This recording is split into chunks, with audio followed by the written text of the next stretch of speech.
నమస్కారం రేషియా టీవీ వార్తలకు స్వాగతం. నా పేరు సుమలత. వార్తల్లో మొదటగా హెడ్లైన్స్.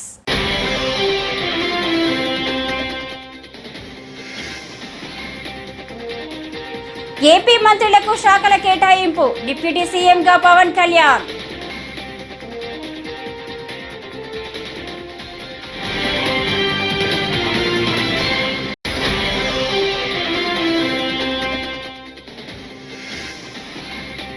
కూటమి స్ఫూర్తిని దెబ్బతీసేలా సామాజిక మాధ్యమాల్లో విష ప్రచారం జరుగుతోందని, వాటిని ఎవరూ నమ్మొద్దని జనసేన నేత నాగబాబు.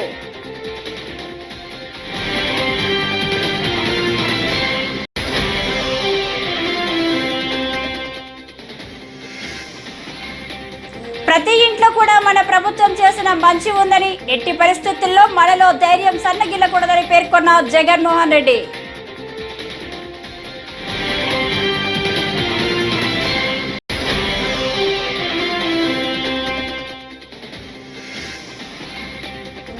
అమరావతి కోసం భూములిచ్చిన రైతులు, మహిళలు నిరాటకంగా ఉద్యమం చేయడం గొప్ప విషయమని మాజీ ఉపరాష్ట్రపతి వెంకయ్య నాయుడు. ఇక డీటెయిల్స్ చూస్తే, ఏపీలో కొత్తగా కొలువుదీరిన కూటమి మంత్రివర్గ సభ్యులకు శాఖలు కేటాయించారు. ముఖ్యమంత్రిగా చంద్రబాబు ఈ నెల 12న ప్రమాణ స్వీకారం చేయగా, మంత్రులుగా మరో 24 మంది ప్రమాణం చేశారు. నిన్ననే సీఎంగా పదవి బాధ్యతలు చేపట్టిన చంద్రబాబు వెంటనే మంత్రులకు శాఖల కేటాయింపుపై నిన్న అర్ధరాత్రి దాటాక కూడా కసరత్తులు చేశారు. ఈ మధ్యాహ్నానికి మంత్రులకు శాఖల కేటాయింపు ఓ కొలిక్కి వచ్చింది. సీఎం చంద్రబాబు సాధారణ పరిపాలన శాఖ, శాంతి భద్రతలు తన వద్దనే ఉంచుకున్నారు. జనసేనాని పవన్ కళ్యాణ్కు పంచాయతీరాజ్, పర్యావరణం, అడవులు, సైన్స్ అండ్ టెక్నాలజీ శాఖలు అప్పగించారు. మంగళగిరి శాసనసభ్యుడు నారా లోకేష్కు మానవ వనరులు, IT, electronics and communications, RGT శాఖలు అప్పగించారు.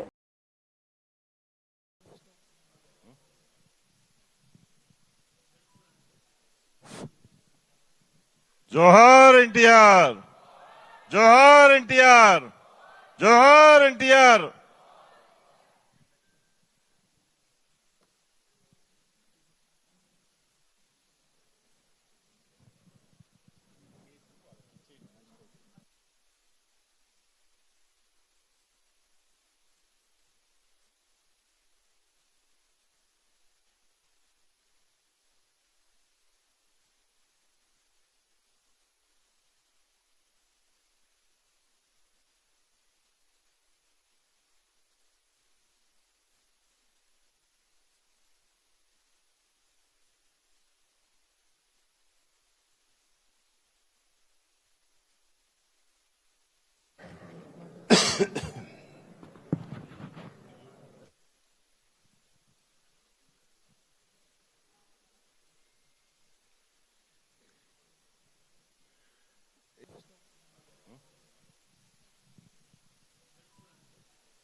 జోహార్ ఎన్టీఆర్, జోహార్ ఎన్టీఆర్, జోహార్ ఎన్టీఆర్.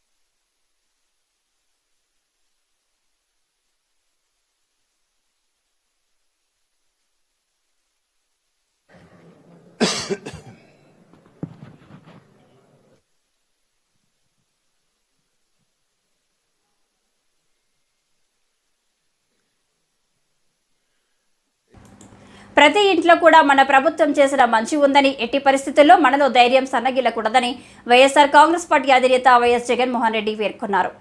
మనలో పోరాట పటిమ తగ్గకూడదన్నారు. తన వయసు చిన్నదే, తనలో సత్తువ ఇంకా తగ్గలేదని ఉద్ఘాటించారు.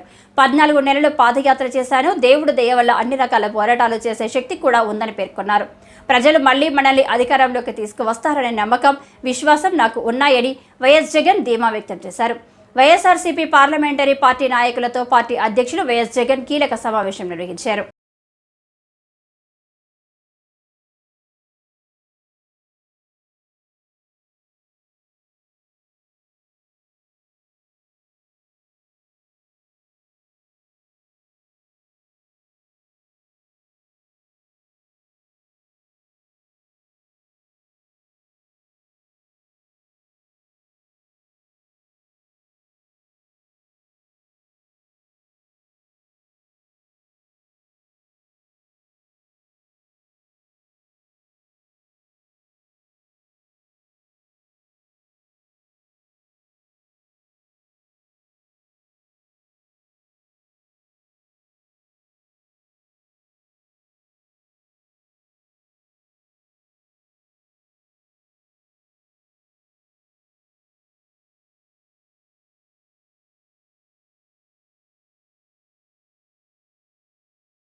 తెదేపా జనసేన భాజపా కూటమి స్ఫూర్తిని దెబ్బతీసేలా సామాజిక మాధ్యమాల్లో విష ప్రచారం జరుగుతుందని వాటిని ఎవరూ నమ్మొద్దని జనసేన నేత నాగబాబు తెలిపారు.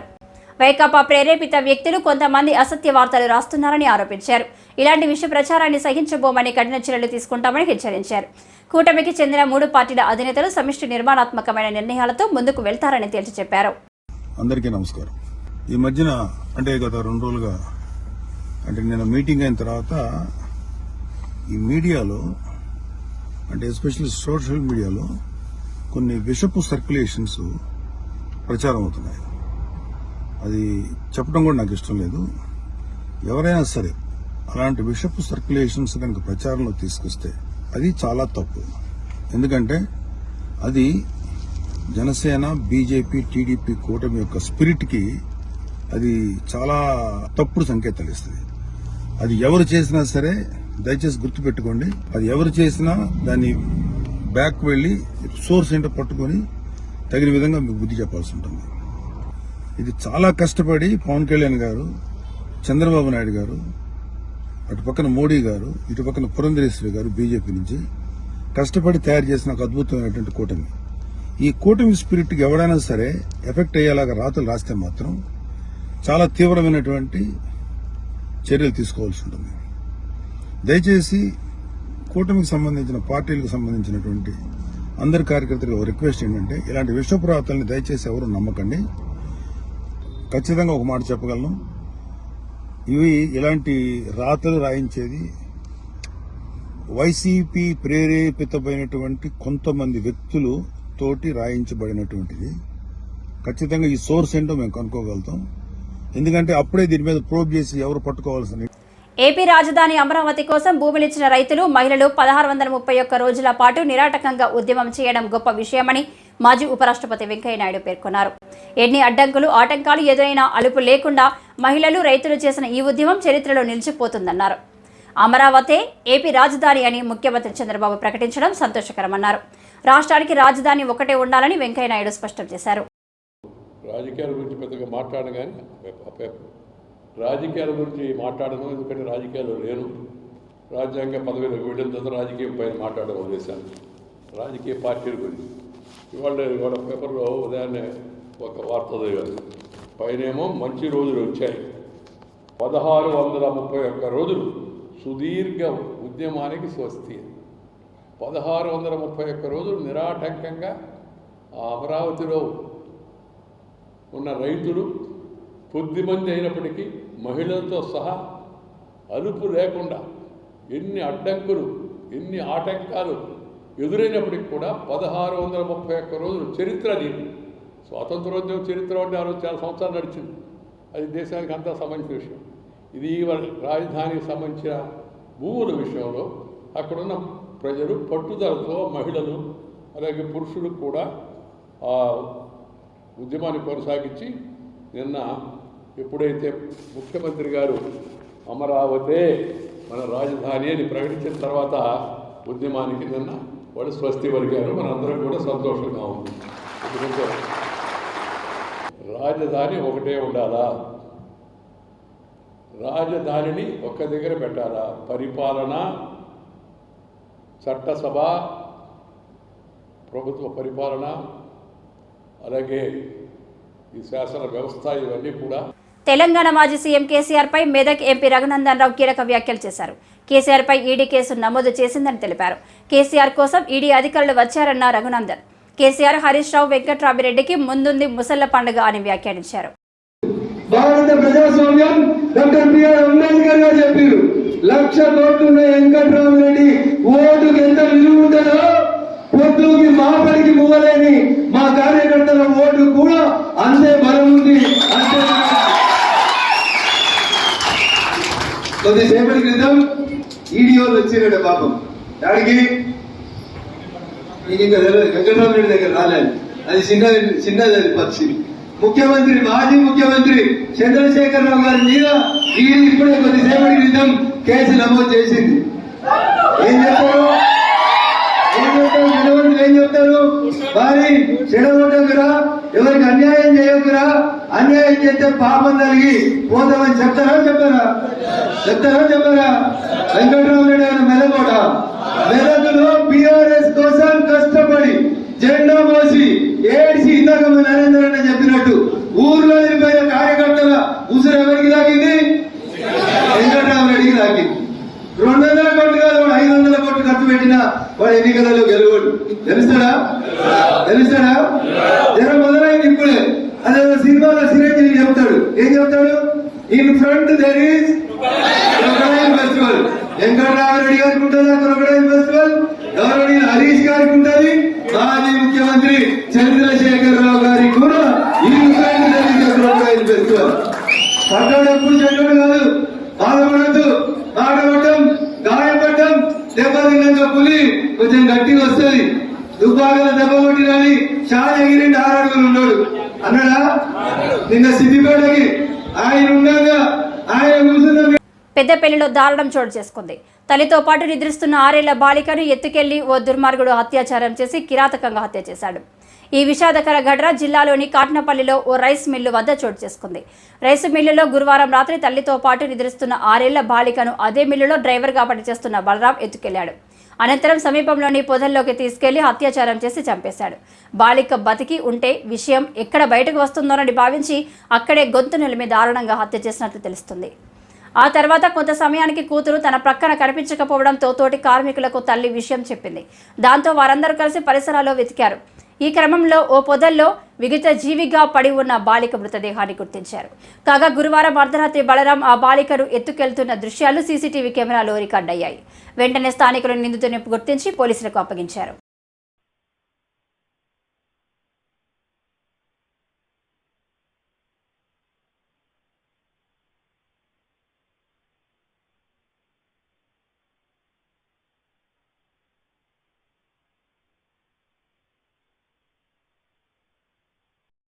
తిరుమల శ్రీవారిని పలువురు రాజకీయ ప్రముఖులు దర్శించుకున్నారు.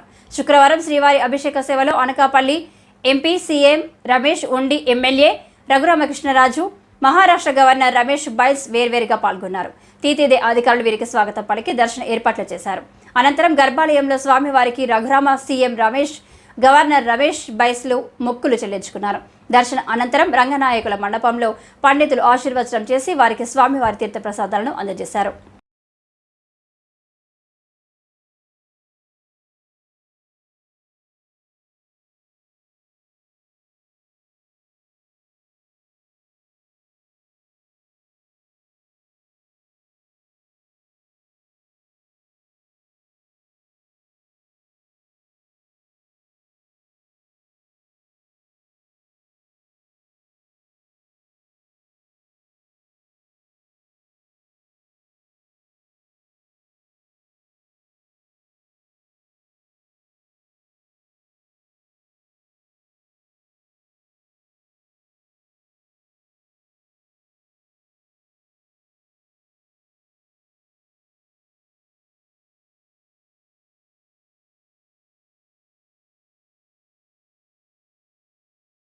స్వామివారిని ప్రార్థించిన మేరకు నేను కోరుకున్న మొక్కు నెరవేరినందుకు అత్యద్భుతమైన విజయాన్ని చంద్రబాబు నాయుడు గారి నాయకత్వంలో కూటమికి ఇచ్చినందుకు, అలాగే నన్ను కూడా నా ఉండి నియోజకవర్గ ప్రజలు అత్యధిక మెజారిటీతో గెలిపించినందుకు నేను కోరుకున్న మొక్కు ప్రకారం స్వామివారికి కృతజ్ఞతలు తెలుపుకోవటానికి ఈరోజు ఇక్కడికి రావడం జరిగింది. మళ్ళీ పునర్దర్శన ప్రాప్తి కలిగించాలి అని చెప్పి ఆ స్వామివారిని వేడుకోవటం జరిగింది. రాష్ట్ర ప్రజలందరూ సుభిక్షంగా ఉండాలని, నూతన పరిపాలనలో రాష్ట్రానికి ఉన్న ఆర్థిక ఇబ్బందులన్నీ తొలగి చక్కగా పరిశ్రమాభివృద్ధి జరిగి ఈ రాష్ట్ర ప్రజలు ఏ రాష్ట్రానికి వెళ్లకుండా అందరూ ఇక్కడే సుఖ సంతోషాలతో ఉండాలని దేవదేవుడైన వెంకటేశ్వర స్వామిని ప్రార్థించడం జరిగింది. ఆంధ్రప్రదేశ్లో ఎలక్షన్ రిజల్ట్స్ వచ్చిన తర్వాత నేను అనకాపల్లిలో పార్లమెంట్ అభ్యర్థిగా భారీ మెజార్టీతో గెలిచిన. ముందుగానే అనుకున్నాను ఆ వెంకటేశ్వర స్వామికి వచ్చి శుక్రవారం వస్త్రం చేయాలి అని. ఈరోజు చంద్రబాబు నాయుడు గారు అటు కూటమి ప్రభుత్వం, పవన్ కళ్యాణ్ గారు అందరూ ప్రమాణ స్వీకారం చేసిన తర్వాత మరుసటి రోజే ఇలా వస్త్రం రావడం ఆ స్వామివారిని ఆంధ్రప్రదేశ్లో 5 సంవత్సరాల రాక్షస పాలన పోయి రామరాజ్యం తెచ్చిన దానికి స్వామివారికి ధన్యవాదాలు తెలుపుకుంటూ స్వామివారి ఆశీర్వాదం ఎప్పుడూ ఆంధ్రప్రదేశ్ ప్రభుత్వం పైన ఆంధ్రప్రదేశ్ ప్రజలపైన ఉండాలని కోరుకోవడం జరిగింది. శ్రీ సత్యసాయి జిల్లా మడకశిర బార్ అసోసియేషన్ భవనంలో శుక్రవారం ముఖ్యమంత్రికి ధన్యవాదాలు తెలిపే కార్యక్రమం న్యాయవాదులు నిర్వహించారు. అనంతరం మీడియాతో న్యాయవాదుల సంఘం అధ్యక్షులు గోవిందరాజులు సీనియర్ న్యాయవాదులు మాట్లాడుతూ ముఖ్యమంత్రి హోదాలో ల్యాండ్ టైటిలింగ్ యాక్టును నిన్నటి దినం రద్దు చేశారు. ముఖ్యమంత్రి చంద్రబాబు నాయుడుకు ధన్యవాదాలు తెలుపుతున్నామని న్యాయవాదులు తెలియజేశారు.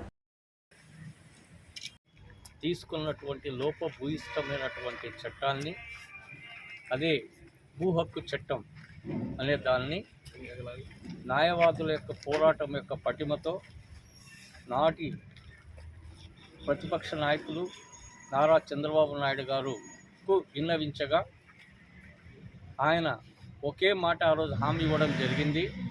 నేను ప్రభుత్వం ఏర్పాటు చేసిన తర్వాత వెంటనే ఆ చట్టాన్ని రద్దుపరుస్తానని చెప్పేసి మనం ప్రభుత్వానికి, ఆనాటి ప్రభుత్వానికి ఎంత వినియోగించుకున్నా కూడా అది నిమ్మకు నీరెత్తినట్టుగా ప్రవర్తించడం జరిగింది.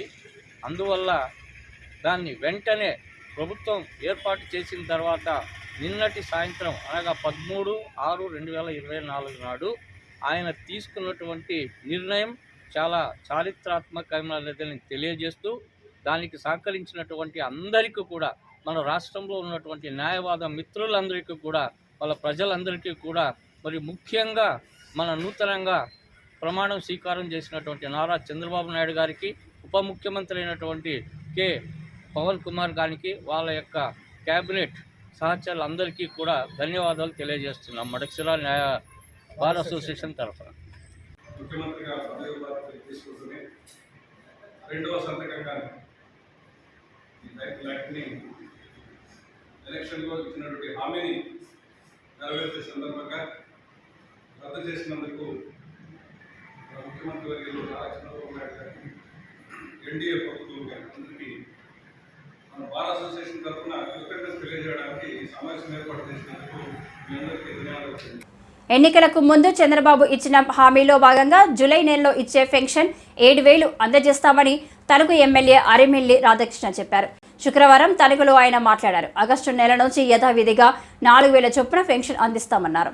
ఎన్నికల్లో ఇచ్చిన హామీల్లో భాగంగా 5 సంతకాలు చేసిన చంద్రబాబు చరిత్ర సృష్టించారని పేర్కొన్నారు. రాబోయే రోజుల్లో రాష్ట్రంలో సుపరిపాలన అందుతుందన్నారు. మోడీ గారి నాయకత్వంలో ఏదైతే హామీలు ఇచ్చారో ఆ హామీలన్నీ అమలు చేయే విధంగా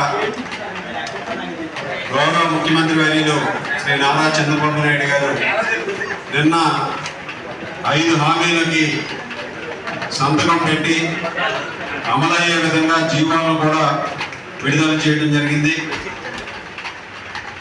గతంలో చంద్రబాబు నాయుడు గారు ముఖ్యమంత్రిగా ఉన్నప్పుడే డిఎస్సిని అమలు చేసినటువంటి విషయం మనందరికీ కూడా తెలుసు. ఈరోజు మొట్టమొదటి సంతకం మెగా డిఎస్సి మీద కడతానని చెప్పి చంద్రబాబు నాయుడు గారు ఏదైతే హామీ ఇచ్చారో దానికి అనుగుణంగా ఈరోజు 16,000 టీచర్ ఉద్యోగాలు భర్తీ చేయడానికి మెగా డిఎస్సి నోటిఫికేషన్ ఇవ్వడం ఈరోజు ఒక చారిత్రాత్మకమైన నిర్ణయంగా ఈరోజు చెప్పవచ్చు. అలాగే పెన్షన్ని 3,000 రూపాయలు ఉన్నటువంటి పెన్షన్ని 4,000 రూపాయలు చేయడంతో పాటుగా దాన్ని ఏప్రిల్ నుంచి అమలు చేసే జీవోను కూడా ఈరోజు విడుదల చేయటం, ఎన్టీఆర్ భరోసా పేరుతో ఏప్రిల్, మే, జూన్ కలిపి జూలై నెలలో 7,000 రూపాయలు ఇవ్వడంతో పాటుగా ఆగస్టు నుంచి ప్రతి నెల 4,000 రూపాయలు, అదేవిధంగా వికలాంగులకు, దివ్యాంగులకు 6,000 రూపాయలు, అలాగే కిడ్నీ ఇటువంటి సమస్యలు ఉన్న వారికి 5,000 నుంచి 10,000 రూపాయలు చేయడం జరిగింది. ఈరోజు పెన్షన్ కూడా పెంచడం జరిగింది. దాంతోపాటుగా ఏదైతే ఈ దుర్మార్గపు వైఎస్ఆర్ కాంగ్రెస్ పార్టీ పరిపాలనలో పేద ప్రజలు కడుపు కొట్టే విధంగా అన్నా క్యాంటీన్లు మూసివేసిందో అన్నా క్యాంటీన్లు అన్నీ కూడా మరలా తెరిచి 5 రూపాయలకి 3 పూట్ల కూడా పేద ప్రజలు కడుపు నింపే విధంగా నిర్ణయం తీసుకోవడం జరిగింది. అలాగే ముఖ్యమంత్రి నారా చంద్రబాబు నాయుడు ప్రజలు మెచ్చే రీతిలో పాలనను శ్రీకారం చుట్టారని టీడీపీ నేతలు మక్కువ శ్రీధర్, గంట్యాడ శ్రీదేవి, చప్ప చంద్రశేఖర్, అట్టాడ లక్ష్మానాయుడు, కొండపల్లి భాస్కర్ నాయుడు అన్నారు. శుక్రవారం పార్టీ కార్యాలయంలో మాట్లాడుతూ ప్రజలకు ఇచ్చిన హామీలలో ప్రధానమైన 5 సంతకాలు చేసినందుకు ధన్యవాదాలు తెలియజేశారు. కార్యక్రమంలో టీడీపీ నాయకులు పాల్గొన్నారు. పత్రికా సోదరులకి అలాగే గౌరవ తెలుగుదేశం పార్టీ పెద్దలకి మరి ఇక్కడికి వారి సంతోషాన్ని వ్యక్తం చేయడానికి ఇక్కడికి వచ్చిన లబ్ధిదారులకి అందరికీ కూడా హృదయపూర్వక నమస్కారాలు తెలియజేసుకుంటూ మరి మీ అందరికీ తెలుసు ఈ ఎన్నికల తర్వాత కొత్తగా ఒక ప్రజాప్రభుత్వం ఏర్పడింది. మరి ప్రజల కోరిక మేరకు వారి ఆదేశాలు ఆశయాల మేరకు మొన్న 12వ తారీఖున విజయవాడలో గౌరవనీయులు నారా చంద్రబాబు నాయుడు గారి ముఖ్యమంత్రిగా మరొక 24 మంది మంత్రులతో కలిపి కొత్త మంత్రివర్గం కొత్త ప్రభుత్వం ఏర్పడ్డాయి. మరి ఈ సందర్భంగా మా గజపతి నగర్ శాసనసభ్యులు మా అందరి ప్రియతమ నాయకులు గౌరవనీయులు కొండపల్లి శ్రీనివాస్ గారికి ఆయన యొక్క నైపుణ్యతను గుర్తించి టికెట్ ఇవ్వడమే కాకుండా గెలిపించి ఇప్పుడు మంత్రివర్గంలో కూడా కొత్తగా చోటు కల్పించినందుకు గజపతి నగర్ ప్రజలు పెద్దలు తెలుగుదేశం పార్టీ తరఫున ముఖ్యమంత్రి గారికి, లోకేష్ గారికి, పార్టీ అధ్యక్షులు అచ్చెన్నాయుడు గారికి అందరికీ కూడా సహకరించిన జిల్లా పెద్దలు పుష్పాటి అశోక్ గజరాజు గారికి అందరికీ కూడా హృదయపూర్వక నమస్కారాలు తెలియజేసుకుంటున్నాం. అయితే ఈ ప్రెస్ మీట్ తాలూకా ముఖ్య ఉద్దేశం ఏంటంటే ముఖ్యంగా నిన్న ముఖ్యమంత్రి గారు 5 ఫైళ్ళ మీద సంతకాలు చేశారు. అందులో మొదటిది మెగా డిఎస్సి 16,600 పైచిలకు పోస్టులు నోటిఫికేషన్ ఇస్తూ ఉత్తర్వుల మీద సంతకాలు పెట్టారు. జగన్కు నిత్యావసర ధరలు పెంచడం తెలుసని రాష్ట్ర మంత్రి సవితమ్మ పేర్కొన్నారు. గురువారం అమరావతిలో ఆమె మీడియాతో మాట్లాడుతూ సీఎం చంద్రబాబు అన్నా క్యాంటీన్లు మళ్లీ ప్రారంభించేందుకు 4వ సంతకం చేశారని తెలిపారు. యువతకు ఉపాధి కల్పించే ప్రక్రియలో భాగంగా స్కిల్ సెన్సస్ ఫైల్పై సీఎం చంద్రబాబు సంతకం చేశారన్నారు. అన్నా క్యాంటీన్లు అన్నమో బ్రహ్మ అని చెప్పి ఈరోజు రాష్ట్రం అంతా విలవిల్లాడిపోతుంది. ఎందుకంటే జగన్మోహన్ రెడ్డి గారికి నిత్యావసర సరుకులు పెంచడం అయితే తెలుసు. ఒక పక్క కరెంటు బిల్లులు పెంచారు, ఒక పక్క బస్ ఛార్జీలు పెంచారు, నిత్యావసర సరుకులు పెంచారు, ఉపాధి లేదు, సంపద లేదు. కానీ జగన్మోహన్ రెడ్డి గారు అన్నా క్యాంటీన్ పెట్టేకి మాత్రం చేతగాని జగన్మోహన్ రెడ్డి గారు చూసాం మనం 5 సంవత్సరాల నుంచి. మేమందరం కూడా ఎందుకనే ఎన్టీఆర్ గారు అన్నా క్యాంటీన్ పెట్టారు, మన చంద్రబాబు నాయుడు గారు అన్నా క్యాంటీన్ పెట్టారు. పేదలకు గుప్పటి అన్నం పెట్టాలనే స్ఫూర్తితో తెలుగుదేశం పార్టీ నాయకులు రాష్ట్రంలో అక్కడక్కడ అన్నా క్యాంటీన్లు పెడితే అది కూడా పెట్టకూడదు అని చెప్పి గొడవలు చేసి మమ్మల్ని అందరినీ ఇబ్బంది పెట్టారు. కానీ లేదు, ఇది తెలుగుదేశం పార్టీ అన్న ఎన్టీఆర్ గారి పేరు మీద నడుపుతున్న అన్నా క్యాంటీన్లను కూడా మేము కూడా అలాగే నడిపాం. రామానాయుడు గారు గత 5 సంవత్సరాలుగా నడిపారు, నేను 2 సంవత్సరాలుగా అన్నా క్యాంటీన్ నడిపాం. అంటే పేద ప్రజల పార్టీ తెలుగుదేశం పార్టీ. మళ్ళీ మేము కూడా అన్నా క్యాంటీన్ సెంటర్లు అన్నీ కూడా ఓపెన్ చేయబోతున్నాం. నిజంగా చాలా సంతోషం. ఎందుకంటే నియోజకవర్గం హెడ్ క్వార్టర్స్లో చాలామంది పేద రైతులు హాస్పిటల్కి కావచ్చు, గవర్నమెంట్ రెవెన్యూ కావచ్చు, పోలీస్ డిపార్ట్మెంట్ ద్వారా నియోజకవర్గం హెడ్ క్వార్టర్స్లో వచ్చినప్పుడు గుప్పటి అన్నం తినిపోవడం నిజంగా మాకు చాలా ఆనందంగా ఉంది. అంతేకాదు ఇంకా స్కిల్ డెవలప్మెంట్స్, ఎందుకంటే స్కిల్ సెన్సస్, ఎందుకంటే ఇది వచ్చింది అంటే మనకు పరిశ్రమలు రాబోతున్నాయి. ఎందుకంటే పిల్లలకి ఇప్పటి నుంచే మనం ఉపాధి చూపించే వాళ్ళ స్కిల్స్ బయటికి తీసుకొస్తే మనకి ఇంకా పరిశ్రమలు వస్తాయి. చంద్రబాబు నాయుడు గారికి పరిశ్రమలు తేవడం తెలుసు, సంపద సృష్టించడం తెలుసు, సంక్షేమ పథకాలు ఇవ్వటం ఏంటో విజనరీ లీడర్ మన ముఖ్యమంత్రి చంద్రబాబు నాయుడు గారికి తెలుసు. అంటే ఇప్పుడు ఈ 5వ సంతకం పెట్టారు. స్కిల్ సెన్స్ మీద ఎందుకు పెట్టారు అంటే మరికొన్ని పరిశ్రమలు ఆంధ్రప్రదేశ్కి రాబోతున్నాయని శుభసూచకమని కూడా మీకు తెలియజేస్తున్నాం. అందరికీ నమస్కారం. ఆంధ్రప్రదేశ్కి మంచి రోజులు వస్తున్నాయనే విషయం అందరికీ తెలియజేస్తూ థ్యాంక్ యూ వెరీ మచ్. కక్ష సాధింపు చర్యలు తమ విధానం కాదని మచిలీపట్నం పార్లమెంటు సభ్యులు వల్లభనేని బాలశౌరి అన్నారు. ఎక్కడ దాడులు దౌర్జన్యాలకు దిగవద్దని జన సైనికులకు సూచించారు. గత ప్రభుత్వంలో జన సైనికులను ఇబ్బందులకు గురి చేసిన వారిపై చట్ట ప్రకారం చర్యలు తీసుకుంటామన్నారు. జనసేన పార్టీ నుంచి పోటీ చేసి విజయం సాధించిన తర్వాత తొలిసారి మచిలీపట్నం వచ్చిన ఆయన స్థానిక R&B అతిథి గృహంలో మీడియాతో మాట్లాడారు. ఈ జన సైనికులందరికీ కూడా నేను ఒక విజ్ఞప్తి చేస్తా ఉన్నాను. మన పద్ధతి వేరు, మన వ్యవహార శైలి వేరు. ఎక్కడ అనవసరంగా దౌర్జన్యాలు మీరు చేయొద్దు, దాడులు చేయొద్దు. వాళ్ళు చేసినటువంటి తప్పులు ఏదైతే ఉన్నాయో చట్టపరంగా ఆ డిపార్ట్మెంట్లు చర్యలు తీసుకుంటారు. ఎవరు కూడా చట్టాన్ని చేతిలో తీసుకోవద్దని చెప్పేసి నేను మనవి చేస్తా ఉన్నా. వాళ్ళు చేసినటువంటి అరాచకాలు మనం చేయొద్దు. పవన్ కళ్యాణ్ గారు కూడా ఈ విషయం గురించి స్పష్టంగా చెప్పారు. మనం ఒక క్రమశిక్షణ కలిగినటువంటి